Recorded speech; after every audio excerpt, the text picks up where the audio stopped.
Authorities say 12-year-old Bryan Vasquez died from blunt force injuries caused by an alligator followed by drowning. Police are still investigating the circumstances, including a reported 5-hour delay between when he was first reported missing and when officers responded.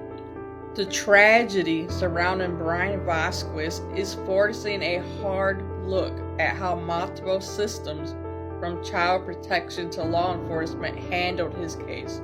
Bryan's short life had already been marked by severe abuse. Court records show his mother was previously convicted of cruelty to juveniles for fracturing Bryan's skull and breaking both of his legs when he was a toddler. Despite that history, he still remained in his mother's custody. Hilda Vasquez is the mother of Bryan Vasquez. Hilda realized that Bryan was missing around 10 a.m. in the morning. And I noticed a lot of posts online was stating, why didn't the mother realize her child was missing? Why did it take until 10 a.m. to realize your child is not in his bedroom? Do you think Hilda Vasquez was aware that her son was not in his room? Do you think she was aware that Bryan had exited out the window and she did not report it until 10 a.m.? Do you think somebody within Bryan's home had unlocked his window or even opened his window for him to climb out? What do you think happened? More questions are currently being asked due to the mother's criminal history of child abuse from years ago.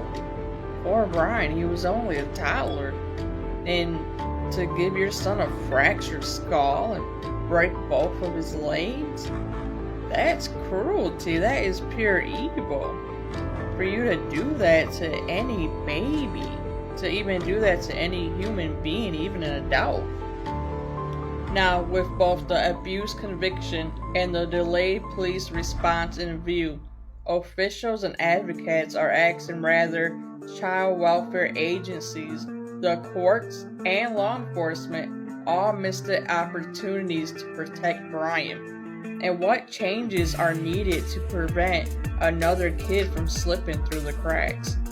The timeline is still under investigation, and police have executed search warrants to gather more information from phones and other sources. As of now, no official date for Bryan Vasquez's funeral has been announced. When you have kids living in your home, regardless if they're your kids or your nephews or your nieces or you're babysitting, always have your home child-proof. If you have a child in your home, please have your home child-proof.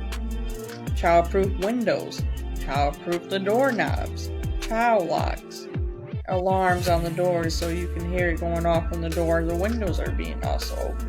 But you put the alarms also the sensors on the windows.